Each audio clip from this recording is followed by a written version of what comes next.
سلام عرض ارادت خدمت دوستان عزیز، امیدوارم حالتون خوب باشه.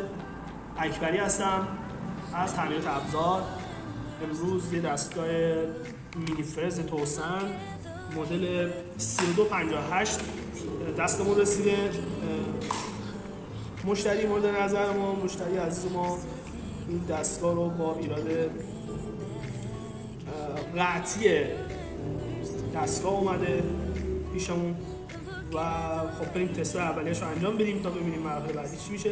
خب من ابتدا سیماشو از 10 سانتی متر عقب‌تر لخت کردم، یعنی قطعش کردم، کاتش کردم و سیم نو جایزین کردم، لختشون کردم، بعد دوباره سیم رو بس کردم به کلید. خب ما میریم یه تستای اولیه رو بزنیم تا ببینیم بعدا چی میشه. خب ابتدا ما با تست 110 ولت شروع می‌کنیم. ما دو شاخه‌مون رو میزنیم به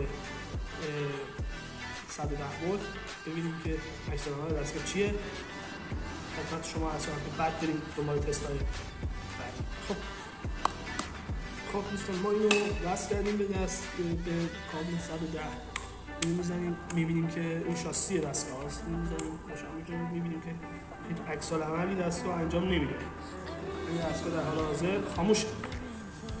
خب ما یه مولتیمتر داریم، میخوام تستای بعدیمون رو با این دستگاه مولتیمتر انجام بدیم.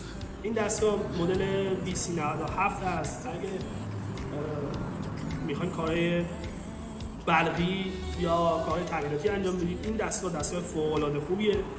خب هم به نسبت قیمتش، هم به نسبت کارهایی که انجام میده، هم کارایی زیاد داره، هم قیمت مناسبی.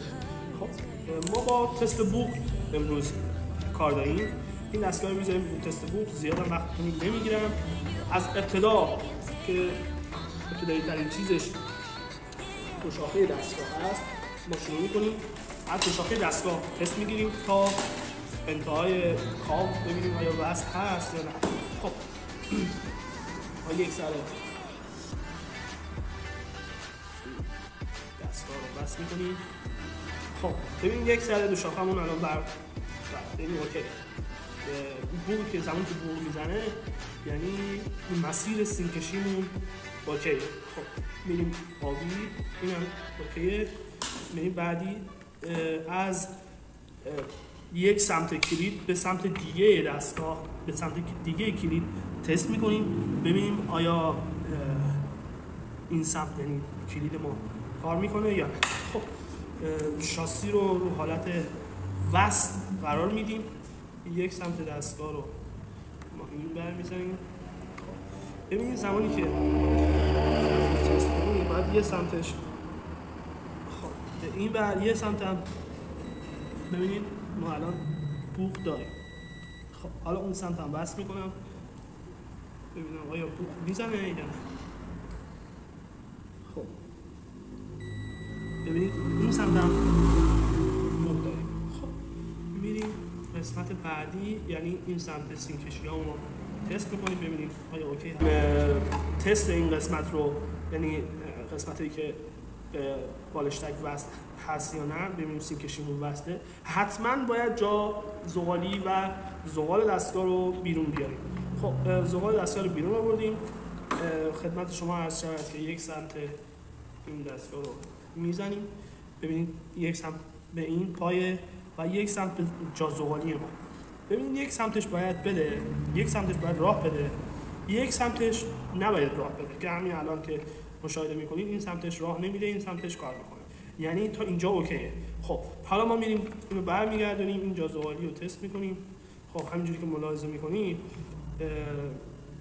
این کاملا از بین رفته، هم زغال دستگاه از بین رفته، هم فنر دستگاه پریده، اصلا معلوم نیست کجا رفته.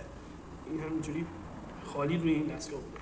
خب حالا این سمتش هم یه تست میزنیم ببینیم که آیا بله، ببینید این کاملا الان کار میکنه. خب اوکی، به نظر میرسه که برای زغالاش باید باشه، ولی خب ما یه چک دیگه میکنیم ببینید این قشنگ وصل نشده. ببینید این سیم الان تربیته. خب ببینید من کاملا این سیم رو ببینید من زیاد تایم فیلم نگذره، من اینا رو وصل کنم، زغالش هم وصل کنم تا بریم برای تستش. اینا رو کله اینا باید باز کنیم ببینیم چه خبر وضعیتش. ممنونم. خب دوستان عرض ادب، همونجوری که ملاحظه میکنید من هم زغال‌ها رو جا دادم، هم بند کابل گذاشتم سرش و محکم کاریش کردم.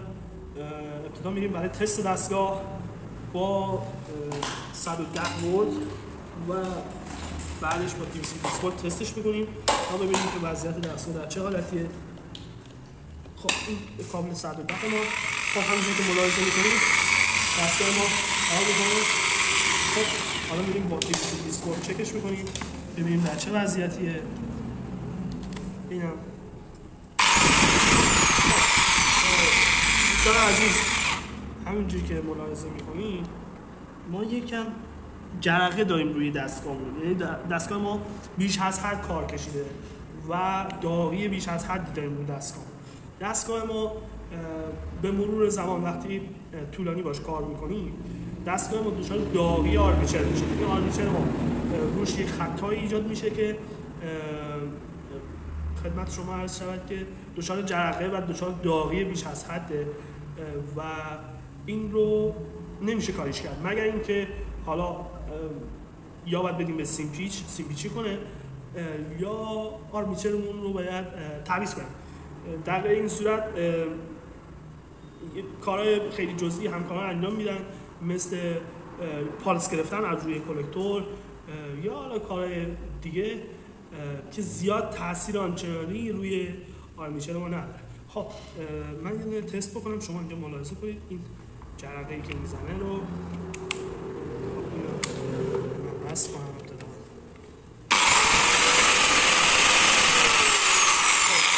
یه لحظه حالا اینو من بس کنم، زغالاشو بس کنم، اینو روش دعوت زغالاشو بس کنم که بریم برای تست دیگه.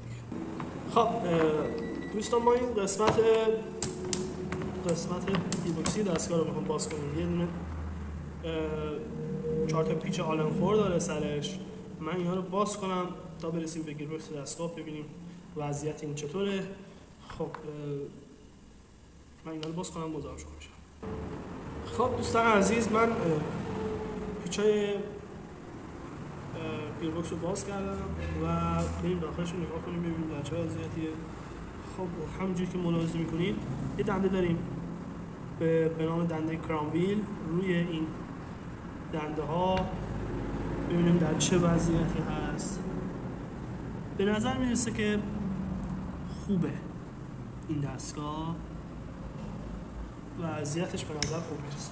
خب وضعیت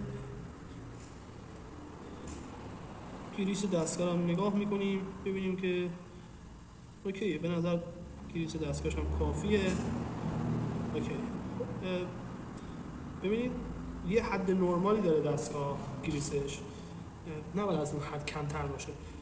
از این هولوش که الان خود گریس دستگاه هست نباید از این گریسش کمتر باشه. اگر گریسش کمتر باشه شما باید بهش یه مقدار گریس بزنید. معمولا خب استادکارا زمانی که کار میکنن دیگه به گریس و اینجور چیزا زیاد توجهی ندارن.